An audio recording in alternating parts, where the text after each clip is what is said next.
one way in which I feel your proposed solution will be deficient is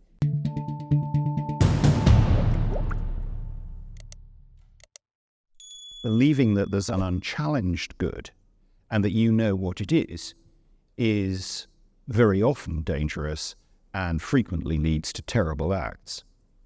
And many, of course, have sought to determine the good and have an overall account of what it is, but I don't think this is a plausible goal. And the first indication that it's not a plausible goal is that, we don't apply good and evil, do we, to animals? We don't say the chicken is bad because it's eaten, the chicken is bad, the fox is bad.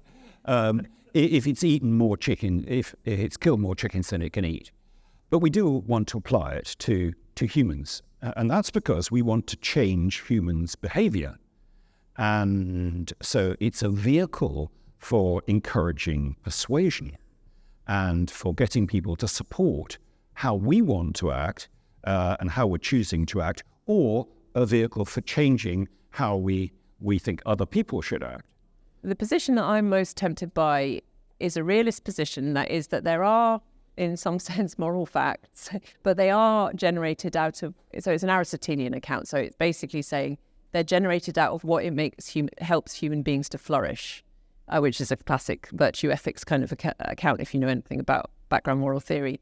So what do we need to flourish? Humans, all humans need food, water, shelter. Like, there's some very, very basic things about physical flourishing. And then there are things like friendship and love and social relationships. And, so you can start building a bigger picture and, I would say, reducing conflict. So you're not constantly in a war-torn situation, not high anxiety all the time. So you can specify those things broadly, but then I think they will be culturally inflected by tradition in a particular place, history in a particular place, also resources. So if there's lots and lots of resources around, then the way that morality has developed in those situations will be different to one where there's very, very scarce resources and you've got to manage conflicts over resources a lot more aggressively. So yes, it's cultural. Who could deny that there's many different moral systems? But I'm tempted by the thought that there's still some kind of rational explanation for why they evolved that way. I mean, some aspects of morality just look crazy, and but others look really explicable given the environment in which they were produced. So culture plays an important mediatory effect, Hilary. Is that all it does, culture and language? Well, I of course would endorse what Kathleen was saying there, that there are lots of different cultural frameworks and there are different moralities that go with each of those cultural frameworks. I would obviously be skeptical of the desire to say that there is one cultural framework which is the right one. What I wasn't sure, though, from what you were saying there, was that you wanted to retain the idea of moral facts.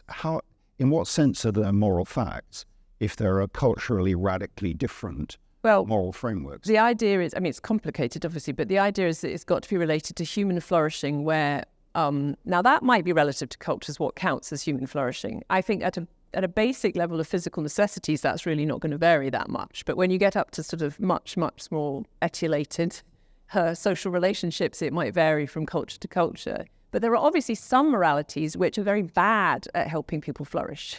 There's some cultures in which whole swathes of the population do not flourish in any way, in ways that you can see that they're not flourishing. And so it's supposed to be a naturalistic picture.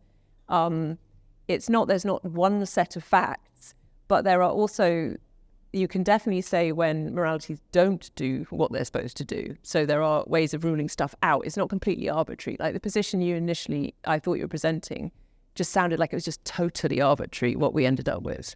So I agree. I certainly don't think that it's totally arbitrary, in the sense that I think we should give reasons for our actions. And those reasons for our actions have a certain sort of logic to them. There's a logic of how we might appeal to consequences. There's a logic about how we might appeal to rules, to use Hilary's distinction there, fundamental association. So we need to apply those. If somebody acts in certain sorts of ways and they're claiming certain sort of things, we can call them to account on, what about this as a consequence? What about the consequences of actually holding the overall principle you seem to be adopting here in other situations? So we're very constrained by that, but I am skeptical of the idea that we could come to an answer to which of those we should apply in different cases. I think that sometimes in terms of determining an action, the consequences are really important. Sometimes the overall principle is really important. Sometimes there are other reasons for acting altogether, and so I wasn't quite sure what sort of leverage you're trying to get with moral facts if it turns out there are lots of different moral facts. One way in which I feel your proposed solution will be deficient is that there's something socially very useful in being... We're talking about good. We've been talking about good, but there's the other side of it. There's something socially very useful in having the concept of bad.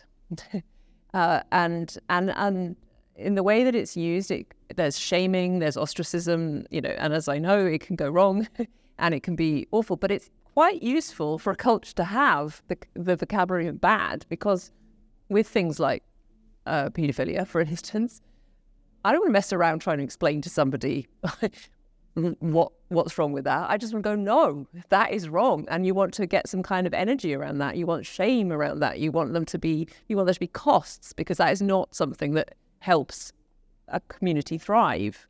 So as we get more and more liberal, we become less, weirdly, we sort of, in some areas anyway, we're a bit like liberal parents, like having to explain to children all the time why they did wrong, rather than just saying, no, don't do that. And I think that we're kind of taking that into society, possibly rather unfortunately in some way. So this is the other side. I mean, I realize that I'm saying two different things here, but that's because the tension I can't resolve. I think we need to be able to say things are good and bad. I think bad has a purpose just as well as good, and it's not the same as just saying I prefer, just like for the reasons you've given. Like, we think there's harm here, it should stop. We want people to stop doing it. We think that the society will be better off if we don't do that, and it's not going to cut it if we just haver around with like lower order reasons. We want to go, no, you're evil, stop it. And also the other thing I just note is that the less we be, it's not very fashionable to talk about evil in an atheist and secular society, but clearly that shaming mechanism is still knocking around. We're still shaming people. We're just not doing it under the name of evil. So maybe we should bring those things back together again a little bit more consciously somehow. So Hilary, I prefer is simply too weak. Yeah. I'm not going to encourage any particular vocabulary. There are advantages of prefer in some situations, and I would think that there are benefits of using the framing of good and bad in some instances. And I think what we do with language is we use it to achieve outcomes that we want to achieve, and it's a vehicle for delivery of our desires, if you like. So when I said, well, I think maybe we should get rid of good and bad, I didn't actually want this to be a new form of morality. Oh, let's just get rid of good and bad. I was just sort of trying to indicate that I think that the way in which the moral words are embedded in our language are often to do with our desire to impose what we think on others. And certainly there are certain situations where no doubt, as Kathleen's right, there might be situations where we think, well, actually, I really do want to impose my view on others. And in those situations, you might think, no, I am going to use the moral terms to do that. But I do think that anyone listening to that should always be drawn to the use of those words to realize we should be skeptical of them because they're really a rhetorical move on the part of this person to get you to behave in a certain way. I'm wondering whether what's at stake between you, or at least something that we haven't talked about, is basically how we ascertain who's got the right answer. Because in a way, structurally, this resembles a debate I was in earlier about the flat Earth society versus the round Earth society. Well, they think they're right and I think they're right. And, you just could throw your hands up and say, well, who's to say? But there's something wrong with doing it in that case because we have a methodology for establishing that the Earth is round. But potentially the difference, even if you are a moral realist, you have to answer like what makes what's the equivalent of the round Earth theory and the flat Earth theory? Like what's the methodology we can get to the right answers that then says, well, they're the wrong and I'm right. And it's not just intuition, it's not just feeling, it's got to be something else. To continue watching this video, click the link in the top left or in the description below. Or visit iai.tv for more debates and talks from the world's leading thinkers on today's biggest ideas.